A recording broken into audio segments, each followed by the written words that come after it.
saya akan membagikan tentang bagaimana etika berinteraksi dan berkomunikasi dengan disabilitas netra. Nah, yang pertama kita harus tahu dulu nih, apa sih itu disabilitas netra?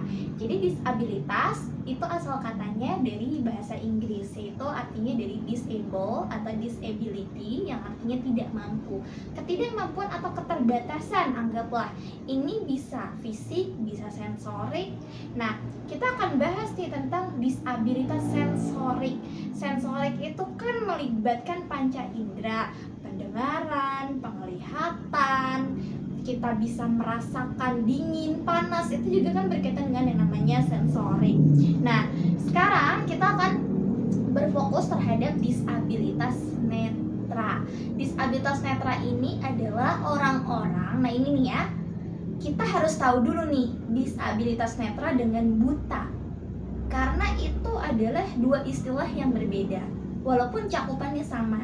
Jadi anak-anak dengan disabilitas netra itu belum tentu dikatakan sebagai totally blind, karena disabilitas netra sendiri juga terbagi dua. Ada yang low vision, ada yang disebut totally blind. Low vision itu adalah orang-orang yang masih bisa mengandalkan fungsi penglihatannya, tetapi dia terbatas nih jarak pandangnya dan tidak bisa dikoreksi dengan penggunaan kacamata biasa. Jadi misalnya kita punya minus nih tinggi, udah ganti-ganti kacamata tapi tidak bisa. Kemudian kita ke dokter, setelah itu mungkin ada masalah lain dan dokter bilang, oh kamu low vision. Nah, low vision itu artinya tidak bisa dikoreksi dengan kacamata biasa ataupun dengan kayak obat-obatan dan sebagainya. Jadi ada alat-alat khusus untuk penyandang low vision. Misalnya sisa penglihatan tinggal 20%, ya udah pertahankan itunya.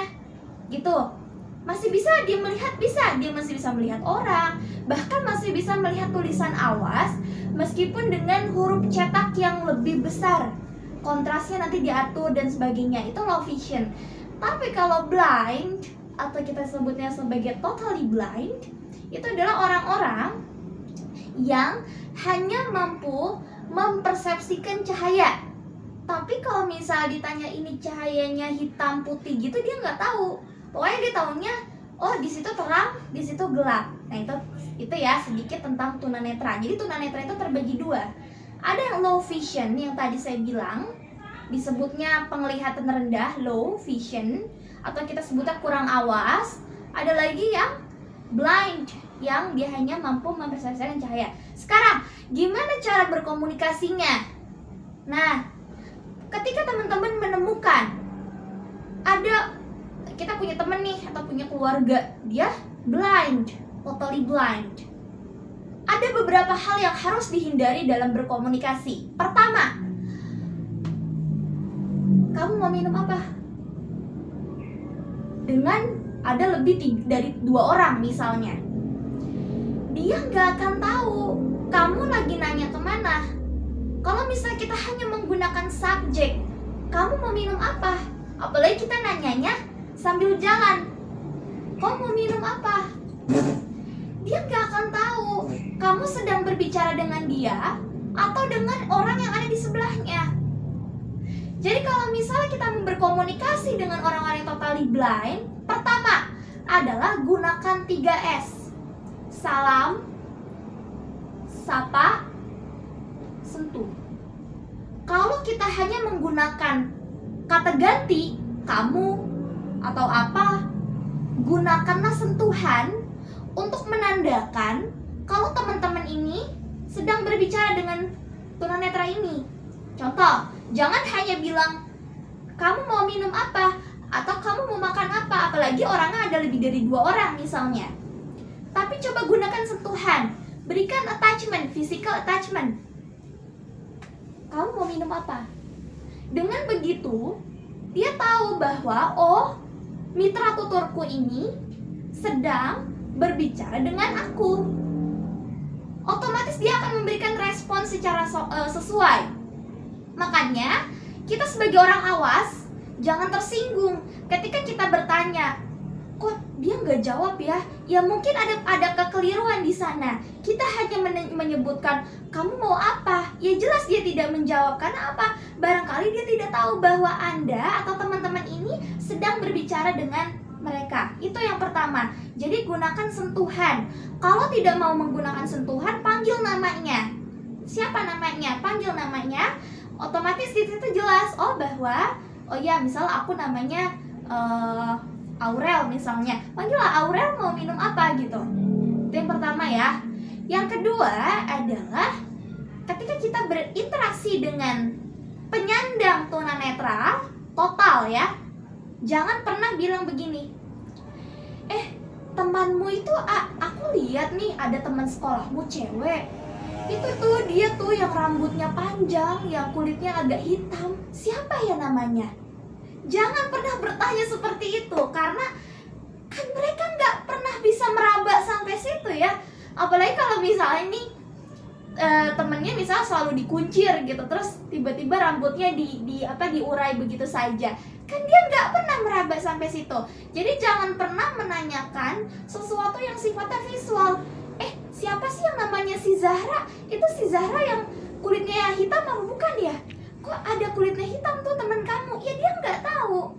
Jangan pernah atau hindari bertanya terhadap sesuatu yang sifatnya visual kepada mereka, kecuali orangnya masih bisa melihat. Dia masih tahu, ini rambutnya panjang, ini rambutnya pendek. Tapi kalau misalnya teman-teman ketemu dengan orang-orang yang totally blind, jangan pernah bertanya, yang mana itu ya? Yang agak gemukan ya? Yang agak ini ya? Itu jangan ya. Hindari untuk bertanya seperti itu. Itu yang kedua. Yang ketiga, ketika kita berinteraksi dengan totally blind, kita harus bisa menjadi matanya mereka. Contoh misalnya, ketika di luar sedang ada satu kerumunan atau atau kita lagi nonton film, jangan hanya kita diamkan mereka, seakan-akan sepertinya mereka sudah mengerti kejadian yang sebenarnya. Jadi kasih tahu, di depan itu ada itu, di depan ada ini loh nak, di depan ada orang-orang yang sedang berlalu lalang. Deskripsikan dengan kata-kata supaya mereka bisa mengerti. Kemudian nih, yang selanjutnya adalah ini nih yang paling penting. Misalnya, jangan suka memindahkan barang-barang mereka tanpa seizin mereka. Ketika misalnya kita tinggal nih di dalam satu rumah dengan orang-orang yang totally blind, bisa kita pendamping gitu ya. Orang-orang yang totally blind ini biasanya sangat-sangat ketika mereka memiliki rumah atau misalnya mereka tinggal di dalam satu kos-kosan atau apa, biasanya mereka udah tahu nih barang-barangnya mereka tuh diletakkan di mana aja. Misalnya, ini sisir, terus nanti di sini ada bedak, ini di sini nanti ada lipstick gitu. Mereka udah punya sub-subnya sendiri. Supaya apa? Supaya mereka bisa tetap mandiri. Artinya mereka bisa tetap independen karena mereka udah tahu, ini ada sapu di sini. Kalau nanti aku mau menyapu di sini. Terus ini nanti ada ini di sini. Ini udah barang-barang pakem ya. Udah nggak bisa dipindahin lagi. Terus misalnya kita lupa nih, kita pinjem satu aja nih, barangnya dia kita ambil, kita pindahin.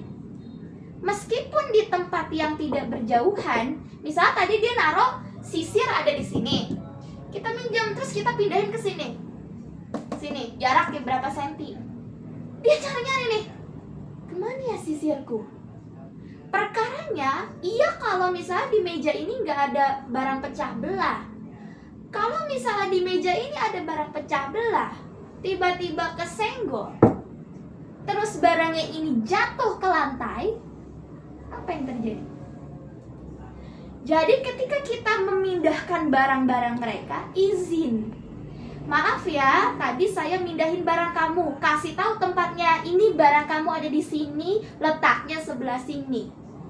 Jangan kita pindahkan, tapi kita tidak seizin mereka dan kita tidak memberitahu di mana kita memindahkannya. Nah, ini dia ya, sedikit yang perlu kita ketahui tentang bagaimana etika berinteraksi dan juga berkomunikasi dengan disabilitas netra. Mudah-mudahan bisa jadi saran yang bermanfaat. Saya akhiri, wassalamualaikum warahmatullahi wabarakatuh.